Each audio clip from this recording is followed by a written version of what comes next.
I can remember talking to Jeremy Pruitt when he was at Alabama.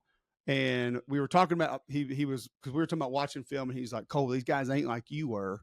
He's like, we went in there, y'all go in there, watch film for 3 hours, and y'all were fine. He's like, these kids go in there now. He goes, I make them watch for 10 minutes, and then we get a 2-minute break.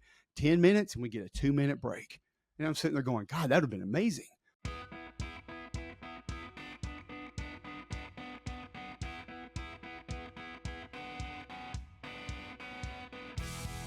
Hey, welcome to Beat Everyone. I am Ben Flanagan with AL.com, and once again, we are joined by the Auburn football legend, now SEC Network analyst and reporter, co-host of McElroy and Cubelic in the morning on WJOX, frequent AL.com contributor, the great Cole Cubelic. Cole, welcome back. Thank you for doing this. You know we're big fans of yours. Oh, I appreciate that. I appreciate you guys having me. It's good to be back with you. So, Cole, I'm curious, this is the off season, right? And I just want to know, as an ESPN analyst, a guy who travels all over the country, watches as much football film sessions as you do, how do you spend an off season? Like when the national title game is over, do you get a break, or is it just getting started for you as you prepare to cover the next season? Like, is it a nonstop film session? Like, when does the season sort of begin and end for you related to what we perceive as the college football calendar? I don't know if it really ends, but it definitely begins, because my wife would tell you when I start going out of town, that changes a lot of different things for her, of course. She tells me that I have she calls it a reacclimation period, and she says it's between 2 and 3 weeks. And it just, they know that I'm going to be grumpy and I'm going to be a little ornery, and that I just need some time to get back into the swing of things and understand what real life actually entails.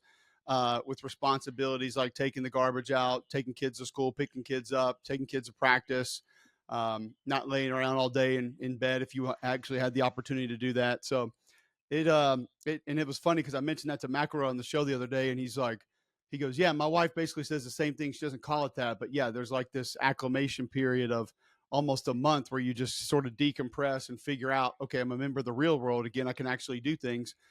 But then I have UFL in a month, so I kind of prepare for that a little bit. I do like to go back and catch up on things, whether it was Oregon or whether it was a team like Mississippi State that I didn't have a bunch during the year, and I just kind of want to catch up. I'll start looking at guys for the draft so I can get a better thought on them. I actually, once the season's over, it's usually 2, sometimes 3 weekends of NFL, and I have access to NFL film on my laptop, and I'll try to dive into the teams in the playoffs because I've missed so much of it. I just want to have a little bit of an idea of what they look like and how they operate, because I watch minimal NFL during the season. I would love to watch all of it. I just can't. I literally can't watch it. And so I try to go back, catch up on a little bit of that. But, man, it gets right back into it. It's baseball practice. It's tumbling. It's school. It's pickup. We had coding night at my daughter's school the other night. I didn't know what coding was. Still not sure I know what it is. She was shocked that I had never coded. She's 9. And what is coding? What is it? I think it's some sort of creating an algorithm for websites or companies. Again, it didn't solve a lot of the questions that I had, but we did it together and it was cool. And we won a robot, which she was really excited about. But she was really surprised that I had never coded. And I said, honey, where would daddy have coded before? And she's like, school. I was like, let me tell you about floppy disks. Yeah, we didn't do that. So the A drive. It never slows down, Ben, ever. No, I understand. Well, let's help you decompress a little bit more. I mean, one more before we get into the Alabama football of it all. Cole, you're a guy who's not afraid to eat on camera. And here's another really tough one for you. What was the best thing that you ate during the season in 2024? If we're referencing in game or just in general? In general, like in a college football town on camera, like what was the most memorable meal or item? Probably Tony's Steakhouse in Lexington. They have this like mashed sweet potatoes that have this giant marshmallow on top of it that's melted into it. The steaks are phenomenal. The apps are phenomenal. If I can when I go to Lexington, I do everything I can to get to Tony's. Thankfully, they usually get us in. But yeah, a steak dinner at Tony's would probably be at the top of the list. Gotcha. Okay. Shout out Tony's. And I didn't go to Auburn this year, so I think my guys know where that one would have been if I would have been to Auburn. It would have been Acre, no doubt, but I didn't make it to Auburn this year for a game. Didn't actually have Auburn for a game this year at all. Wow, is that a first in your career so far? Actually, no, it's not the first time. There's usually two, sometimes three teams that will randomly not get during the season. And it's just happenstance. I don't think it's anything other than the way that the calendar and the schedule falls. But yeah, it was odd not to get them. I've had them before, but not at home. And this is the second time I believe that I haven't had them at all. But it's happened to most SEC. I know Georgia, I haven't had 1 year. Bama, I didn't have 1 year. I know Florida, we didn't have them 1 year. So it happens randomly. No Auburn this year. Hate that for you, Cole. Well, let's get into Alabama football. I mean, there's big news in Tuscaloosa. There was a couple of days ago. Kalen DeBoer has his guy, right? Ryan Grubb is going to be the offensive coordinator in year 2. And this move has been widely celebrated as one of the best of any program during this offseason. Do you see it that way? Oh yeah, I think it's an awesome hire. I felt like sort of the triangle of hope, I guess, would have been Kalen with Grubb and also with Scott Huff, the offensive line coach that went with Grubb to the Seahawks. I just think those three have been together so long and know each other so well and have such continuity that when they're all putting things together, it makes it really different. Where Ryan Grubb separates himself is he's a former offensive line coach. And I know people would say, well, you're a lineman, you just like him because of that. I think he really does see the game differently. People often tell me, I'll talk to McElroy or when I do the show on Monday nights with Roman Harper, how'd you see that? Why are you watching there? What? And I say the same things to them sometimes. But I watch the line of scrimmage. And I just think different people have different vantage points of how things are operating, and his pretty much starts there. Also, I've been in a meeting with them where Kalen came back in and we were talking to Grubb, and I kind of asked him about something that Grubb said that he didn't want to do, and he laughed about it, and they started going back and forth about how they can very easily and in a friendly manner challenge one another as to we need to be doing more of this, or we need to get away from that and we need to do this. And when you take two brilliant offensive minds like that and you can sort of allow them to form opinions together, that's when I think your offense becomes special. And so to be able to bring him back in the mix that way, I think is going to be really valuable for Alabama, for the offense, for really just the team in general. And he's a great guy. He's a great guy to have in the facility. He's somebody who I think the players love. He does have sort of that gruff demeanor and attitude, but that's not really his entire personality. I mean, he's a guy you really enjoy sitting down and talking to, and he knows football. So I think it's an awesome gift for Kalen. Anytime you can bring somebody in that you just completely trust, that you know is not trying to one up you, that's not trying to go get another job, not using it for a stepping stone. And when they come to you and say, hey, coach, this is not the way we need to be doing this, or why are we not doing this? It's not because it's an ego thing or they just feel like that's better for themselves personally or their position group. I think it's better for the entire team. And I think that those two will have that. Yeah, and I mean, it's obviously what he wanted when he came to Tuscaloosa. Ryan Grubb was going to be part of the staff before he went to Seattle. So it seems like this is great news for Kalen DeBoer above all, right? I mean, heading into the 2024 season, a few months removed from it happening, you said that you thought Alabama nailed the hire with Kalen DeBoer. So after his first season, and maybe with some growing pains that we see with any transition, installing the system, navigating the transfer portal, where do you stand now after year 1 with Kalen DeBoer? Like, do you like what you see right now? I mean, obviously, there's going to be growing pains, I think, with really any transition. And when you transition from the greatest college football coach all time, who also in his era may have been the most demanding college football coach of all time, there's going to be this gigantic sigh of relief from a lot of people involved that all of a sudden feel like they can freelance a little bit and they're not under, I'm exaggerating here, but they're not under this dictatorship of this guy that is just built so different and they have to do it his way, and just mentally and emotionally they can't keep up. And all of a sudden you feel that bit of freedom and you think, well, I'll do it my way now. And it's a little bit more lax and it's not the way that it should be. And so that's just human nature. And I think some of that was inherent. I think some of that was with the players, maybe some people, not all, not even most or a lot of the people in that facility. It's just going to happen that way. Do I like the way that they call plays? Did I like the design of some things? Absolutely. I mean, I could sit there and go back and show you why a lot of the stuff that didn't work could have or should have worked. And I don't really believe in could haves and should haves in football. But the design of a lot of things I don't really think was why sometimes it failed to a certain extent. Now, this is going to take some. It's going to take some mental adjusting here, Ben, because we're in a different era of college football. Like, I'll put it to you this way: who won the SEC this year? Georgia. You know how many wins they finished with? 10 or 11? 10. Okay. How many did Alabama finish with? 9. Yeah, and it's a failure of a season, right? That's right. That's right. I mean, it's there's going to be more games. There's going to be more kids going different places. There's going to be more talent that's dispersed across more teams throughout college football.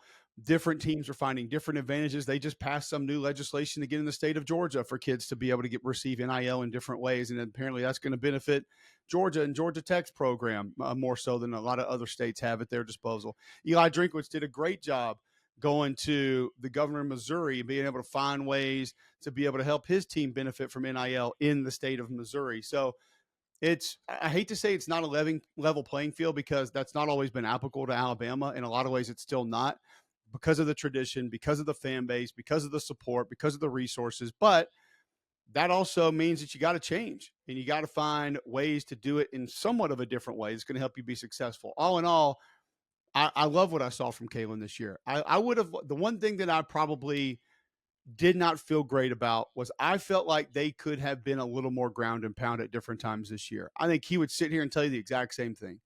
We saw it at the end of the Wisconsin game. We saw it after the Missouri game. Maybe not on the scoreboard was out of control, but you knew Missouri was out of that game. And then all of a sudden it's like, okay, here we come. We're going right at you. You can't stop it. I felt like they could have been that in a lot of games, and they just, for whatever reason, decided not to. And once again, I'm not going to sit here and try to be PFF. I don't know what the quarterback's doing at the line of scrimmage. I don't know what's being changed. I don't know who's saying what in the headset. I don't know how all that's operating. Maybe certain run plays were called, changed to pass plays. Maybe some were RPOs and they were thrown and shouldn't have been. I don't know how it all works. But that's one thing where it felt like, to me, some call it and run it's essentially where you call the play and you run the play no matter what the look is. With what they had up front, what they had in the backfield, specifically what they had at tight end to be able to help with that, they could have lived that way a little bit more often. They had the running backs, right? And one obviously transferred. Justice Haynes is going to Michigan, maybe get more opportunities to touch the ball after playing with a quarterback like Jalen Milroe, who's getting a lot of the carries. I mean, it works in games like the LSU game, but you go back to the ones that you mentioned, Missouri and, even South Florida, when it was a close game until the fourth quarter, and those running backs busted the game wide open for Alabama. So, it's interesting because when it comes to first-year coaches, and even from year one to year two, this debate of what's fair and not fair in terms of expectations is what we hear a lot of. And even after Kalen DeBoer's first season, we heard words like inexcusable, right, to describe losses to Vanderbilt, Oklahoma, Michigan, that it was playoff or bust for DeBoer even in his first year. And that, tell me if I'm wrong, Cole, but you don't seem like a guy who looks at the college football world or competitive world that way, right? It's much more granular. Context obviously really matters, especially with as much film as you watch. But do you see it that way, or does a first year for a coach excuse everything to some degree? Yeah, no, I understand that there is this Bama standard or college football standard. That's at this point, and maybe that's an influence from Bama, especially from Saban, where you want instant success when you bring a guy in. You want a culture change, and you want to win championships when you bring a guy in. But yeah, with Alabama, maybe more specifically, the walls start closing in sooner than it does in other places, right? No, there's no doubt. But also, and I think Coach Saban, this would probably drive him crazy, but I think if he sat back and thought about it, he would understand there's some reality to this. His equity mattered. And because of what he built, and I understand every day was turn the page. You have to win that day, and you have to dominate that day. And no team was going to lead to what the next team did. And I'm with him on that, and I agree with that. But however, I think if he looked back on it now, he would say that it's very fair to state that the decade plus of what he put into that program assisted in continuing the success. So to say that all of a sudden you're going to remove a lot of that equity and that it should just be the same, in my opinion, is egregious. To ask that is just not real. No matter what, you're hitting the reset button. And whether that's in recruiting, whether that's maintaining a roster, whether that's the expectation of what a player should do every day, how they work out, how they recover, how they attack practice, how they prepare for games in practice. He had a lot of that built in. And he did a great job of recruiting people who knew how to deliver that message for him a lot of times. But also, let's be real, Ben, like we got more looks at that program the last 4 or 5 years under Nick Saban than combined we did maybe the first 8 years that he was there. So a lot of the recruits coming in knew, oh, there's a different kind of guy going and doing this. Like Jonathan Allen's not built like a lot of other human beings. Minka Fitzpatrick's not built like a lot of other human beings. Like those guys are, they are almost cyborg like in their approach and their demeanor and how they manage things. And so to expect everyone to just be that again when the leader of the program had kept it that way for so long, it's just false narrative in my opinion. It's not going to happen. Um, to sit back and say that the expectation should be a championship every year, let's go back to this time a year ago. And I can recall having the conversations in August, like, hey man, we used to sit here and say 1, 2, 3, 4, 8, 9. Like there's a good 8, 10 teams that can win a national title this year. I can remember going into last year thinking 3 could. And I'm gonna be honest with you, it might be less this year of teams that I just look at and say, you know what, that team can go win a title. I'll put my name on that team saying they're going to get a championship this year. And last year, I think it was Georgia, Ohio State, and Texas. And this year, I don't know if I could put Ohio State in that category. Georgia might be knocking on the door of that category. A team like Clemson might be in that category, but I don't know if I have a handful of teams that I can sit here and tell you, oh yeah, I definitely can see them going to win a national title this year. That's how different everything is. And if you'd asked me about, listen, it's on record. I thought Ohio State was going to get their ass kicked by Tennessee. I said it. Ask John in the background. He'll tell you. Ohio State fans came after me when they won that game. They had a great time with my quotes that SEC Network put out when we found out what the matchups were going to be. But if you watched Ohio State after that Michigan game, and it wasn't just that game, it was leading up to that game, they didn't look like this killer that was walking around in a predatory manner looking down to take down its prey all day long that no one could even manage or do anything with. But they turned into that in that playoff run. So that's another part of what's happening now that's going to be different than it was under Coach Saban. So I just think you look for dominate your day, dominate the best way that you can. And I understand what Alabama fans expect and want and think that it should be. But there's no guarantee that it's always going to be that. And there's also no guarantee that it's ever going to be that again. Cole, it's always fun when, you get paid to predict what's going to happen in sports, right? Like you never hear the end of it at that point, depending on the fan base. But you're right about Ohio State. I mean, you weren't the only one. A lot of people thought that Ohio State was going to lose that game. They thought Tennessee had momentum, and then that game woke Ohio State up. They didn't stop after that blowout win at home. And it's so interesting what you're saying about like so few teams have a real shot at winning, even with the newly adopted 12-team format. Well, the reality of that will be that a lot of them have a shot. But I think my point is that which ones would you say right now? Oh, I'll bet my mortgage on that one to definitely go do it.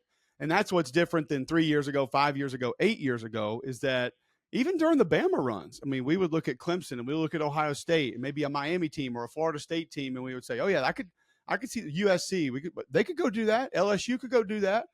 But now it's kind of like maybe them, long shot them. There's nobody that we just say, I'll put them on the table right now, push my chips to the middle, and let's go. I'll ride them all the way to the end. I bet they win it. That's not what it is anymore, unfortunately, or fortunately. Cole, you mentioned reset button, right? I want to ask you about a guy who kind of hit one in his own way. You recently spoke to former Alabama center Seth McLaughlin, and he talked about why he left Alabama for Ohio State, where he won the Remington Trophy, and the team obviously won the national title. And he said that he got stagnant in his development, right? Like he didn't blame the Alabama coaching staff. Rather, he reinforced that he would have received more individual development elsewhere, which is why he left. But, he brought up the Rose Bowl loss to Michigan, how his phone started blowing up when he got to the locker room. He saw that he was catching a lot of the blame for the loss. What do you think of Seth's logic for transferring? Did what he say make sense to you? Well, this question is a little bit unfair because I know the entire story. And that has come from 4 or 5 different angles and 4 or 5 different people who I don't really believe that I'm at liberty sharing all of them with, one of them being Seth. And I didn't feel like it was really fair to even ask him about it, to lay it out there, because there are multiple vantage points and not one of them is going to be right. and it's pointless to essentially try and put the blame on one side of it or more blame on one side of it. It happened. It's over.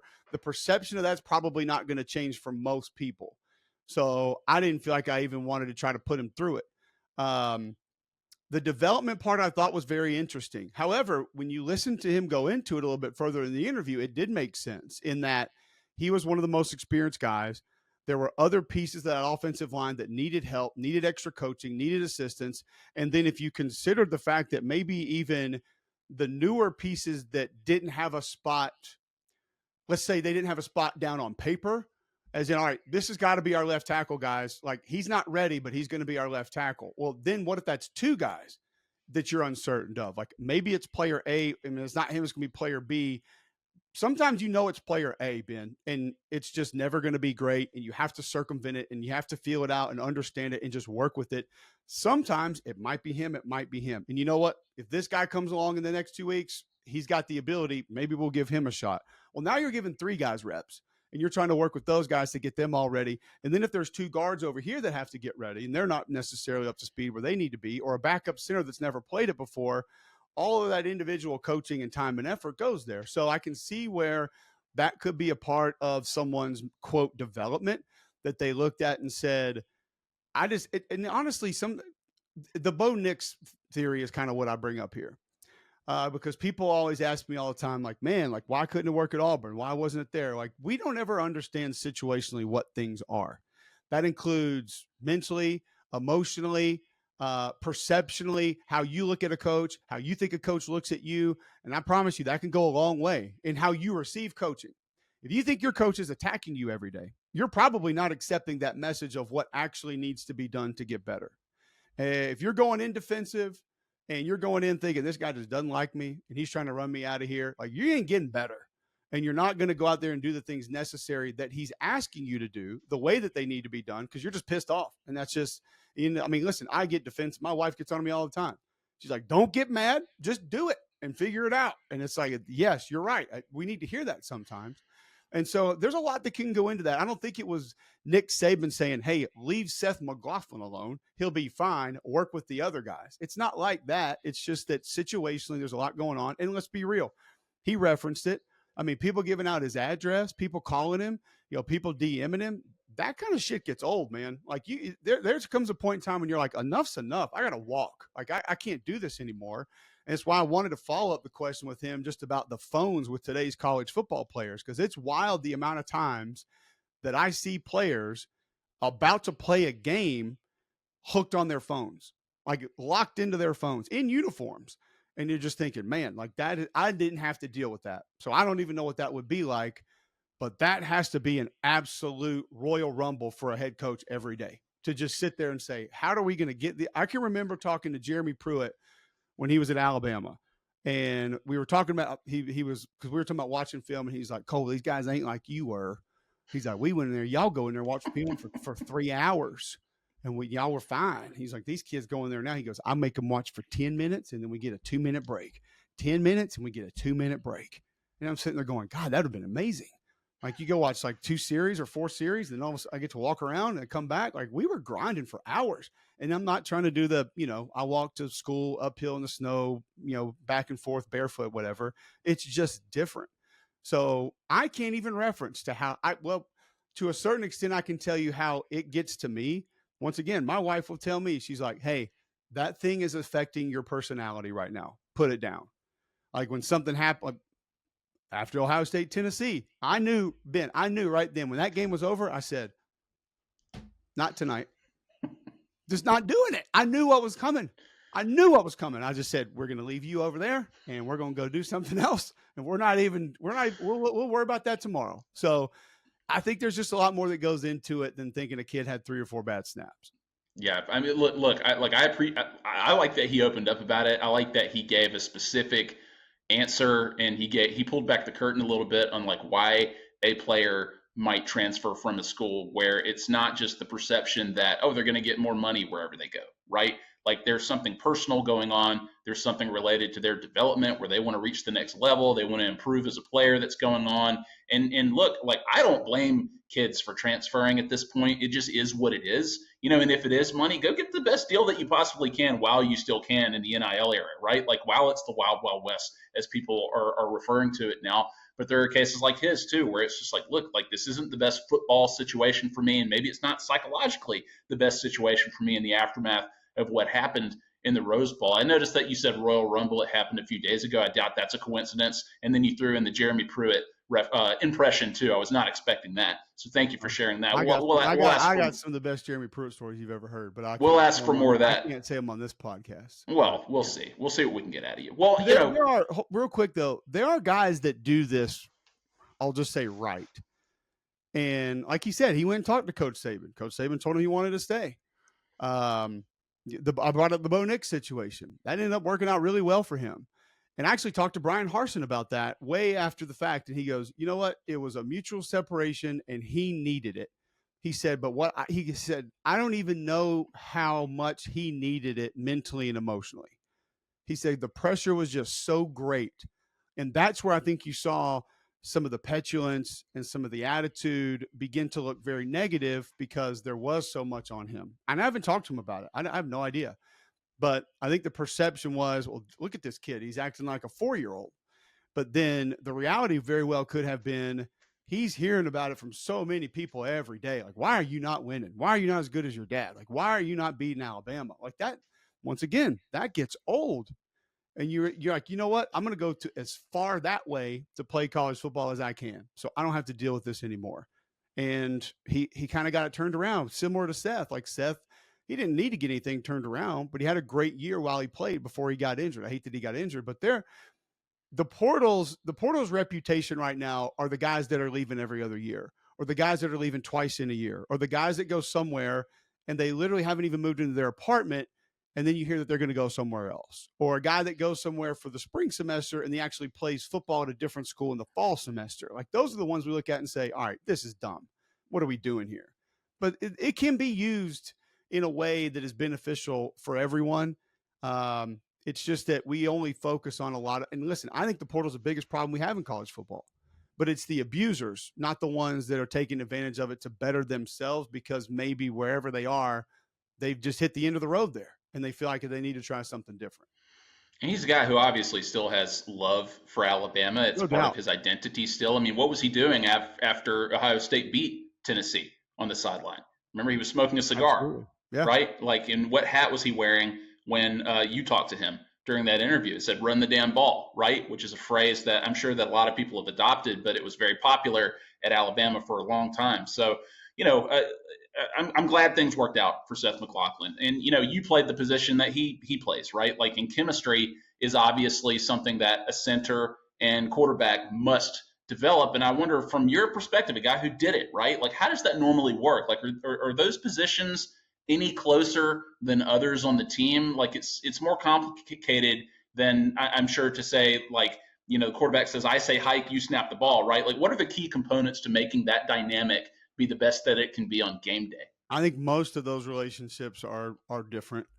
I mean, I can speak to mine and tell you that before Ben Leard and I were starters, we wanted to be starters. And so we would, in the summer, every day after we worked out, we'd go out on the practice field and we would snap, 200-300 balls. Inside zone to the right, outside zone to the right, inside zone to the left, outside zone to the left, counter right, counter left, 3-step drop, slide protection, 7-step drop, 5-step drop, shotgun. Like we did it all because we wanted that to never be an afterthought. And so we did it every day. It was repetition. And so he knew that if we were down on the goal line running quarterback sneak, like his hands needed to be a little bit further under me. If we were running outside zone, he knew to creep his hands to the right just a little bit if we were going that direction because that ball was going to shift that way just a little bit. Like you don't just have that doesn't happen overnight. So, and then we were also I was in his wedding, he was in my wedding. I think that just kind of happened naturally, but it's a little bit different in today's day and age with the clap that goes into it. So now it used to just be a verbal cadence by the quarterback. And then when we would go shotgun, it was my verbal cadence because we would go on ball movement, but I wanted to make it audible also for my other teammates playing on the offensive line. Now there are indicators. Some of those are silent. Some of those are verbal. And then the indicator can be the signal to actually snap the ball on you when you want to. There are actual snap counts still. Obviously, you're going to have hard counts. You got to try to get people to jump off sides. So depending on how your offense manages, I mean, obviously, some offenses that go extremely fast have none of these the majority of the time. They just get on the ball and literally snap the ball as fast as they can. So a lot of it depends on your rhythm, your cadence, your timing, your indicators, which are the most important part of this conversation. And that is essentially when you are allowed to or need to snap the football. And those can become confusing, but there can be a lot that goes into it. There can be little that goes into it. I think the more that those two have a relationship, the fewer things you're going to have to actually worry about to make sure that that's consistently something that does not become concerning. In Alabama's case with the offensive line, I mean, they bring back three starters in Brailsford, Proctor, and Yeah. Roberts, right? Wilcom Formby he got real reps last year. He played in games, so he's got experience. But where do you see that unit going in 2025? Is it one of Alabama's strengths, or are there still big question marks for you? No, I think it can be a strength. I mean, losing Tyler Booker, you're never going to say, "Oh, that's good," because I think he's the best offensive lineman in college football last year, and he's been that for Alabama for multiple years. So that's going to hurt. But Brailsford was incredible last year. I had very mild concerns about his size, but I watched him play at Washington. We took him to Joe Moore Award. Like I knew the kid could play, and he put on a little bit of weight. I think playing next to Booker helped him some. Added a little more physicality to what he did, a little more nasty on every play because he was fighting people on the field last year in a good way. But Proctor's played a lot of football, so you would hope that left tackle spot can get locked down. He had struggles towards the end of the season. I've seen Cam Dewberry play at A&M. He can be a good football player. He's been a little inconsistent, but he has the makings of being an all-SEC guard. You mentioned Formby played a little bit. If Jaden Roberts is healthy, I mean, he could be almost what Tyler Booker was. Like the physicality is there, the nasty is there, the finish is there. And, that's just going to come down to mentally having an idea of how to operate and then physically being ready to play. And he could be incredible for them. And I thought Gino Vandermark got good reps for them last year as well. That was one where you saw him play against Vanderbilt, and a lot of people kind of thought that there was maybe something going on. And I talked to Kalen about it, and Kalen just said, listen, he's been practicing so well. We want to get him reps. We want him to play. He deserves it because he's practicing well. So that helped their numbers a little bit. But the right tackle spot, I think, with Formby, if it's not him, you worry about it a little bit. But I think it has a chance to be the thing that they won't have that they had last year will be the benefit of the tight ends. I mean, those Robbie Utes and CJ Dupree, man, like they were like undersized guards on the field. Like those guys brought it. And it's one of the reasons going back to why I said I really wish that they would have tried to live that way a little bit more because they had the bonus bigs to go do it, not just the offensive line in the backs. So that part might be a little bit different, but I do think that unit can be good, maybe one of the better in the SEC. You're one of my favorite follows on Twitter, Cole, because of how you single out offensive line play. You say things like slab, or like you focus on just very individual things that nobody else is seeing during game action, right? And I think Robbie Oots was probably singled out on your timeline a couple of times as somebody who just made plays like constantly, one rep after the other, and he's going to be a guy that Alabama obviously misses. What about the rest of Alabama, whether it's on the other side of the ball with the defensive line? Like, what position are you looking at where if they figure that out, then they are dangerous next season, or if they don't, then they're in serious trouble? Yeah, I'm going to probably go, honestly, wide receiver opposite Ryan Williams. I think Ryan Williams is amazing. I think he's kind of forgotten about going into this offseason. I would have him as a top 5 player returning in all of college football. We know he can be special, but you can't win with one anymore. I mean, this is not like the Lane Kiffin, Amari Cooper days where you dial it up to him 158 times during the season and people just can't cover him. So you have to have that complement. And I feel like that group was a little bit of a letdown last year. Now, Jeremy Bernard had a great year and he'll be back. And I think he can help a lot, but it's just that position has to have real juice. And I think when it does now, it opens things up for everybody else. And if the offensive line doesn't become great, are they going to be able to run the football the way that they want to? I would maybe say just overall defensive depth also. Like I thought LT Overton exceeded my expectations last year. James Smith played really good football. He's got heavy hands. He played good on D-line. Tim Keenum's playing a bunch of football. And if Quay Russo is healthy, he showed some signs early last year that he could be that twitchy, like newer age edge defender that Alabama hasn't had a ton of. But I think he can be that guy. Linebacker depth also scares me. I think Deontay Lawson's amazing. Justin Jefferson can fly. He can run, but you're going to have to, it showed you last year, you got to have more than 2 or 3. You're going to have different guys that can play. It's just such a rugged position. You're asked to run a lot more. You're asked to cover. You're asked to still be physical. You're going to probably be on some special teams. You need numbers at that spot. So, but I love the veteran presence at certain places. Like you have the ultimate leader in Deontay Lawson at linebacker. You have the ultimate leader in Parker Brailsford at center. You're going to have Keon Sabb back at safety. A guy's been around a lot of college football for a long time. So, like, those are key positions that you need leadership at. I know quarterback's the one everybody will look at, so you got to have that. But let's say it ends up being Ty Simpson, somebody who's a lifer in that program, who's been around all those players, who knows the ins, the outs. All of a sudden there, you probably get a little bit more leadership than you do from a first-year starting quarterback the majority of the time. So that could end up being a beneficial part of him winning that job. So I think that there's a lot to like about it. It's just how many guys do they have that truly scare you beyond belief like Nick Saban used to have? And that's the difference. And there are not a lot of teams in college football that have a lot of those guys anymore. Ohio State had a bunch this year. We thought Texas had a bunch this year. Georgia had a few. But Nick Saban used to have like 8, 9, or 10 of those guys. You couldn't do anything about them. And they're now dispersed a little bit more across college football. So I think the foundation of what Kalen DeBoer has is solid. You're just going to have to find a few guys and also with Grubb coming in and the quarterback change, we know this. It won't be as run heavy from that position. So it's going to be different. And does that take some more adaptation? I don't think it does. Look at what Mike Penix did. And they carried run plays for him at Washington. So look what Jake Hayner did at Fresno State. So that could be a benefit to this team in this offense if it's somebody that can manage that part of the offense in a little bit of more of an efficient way.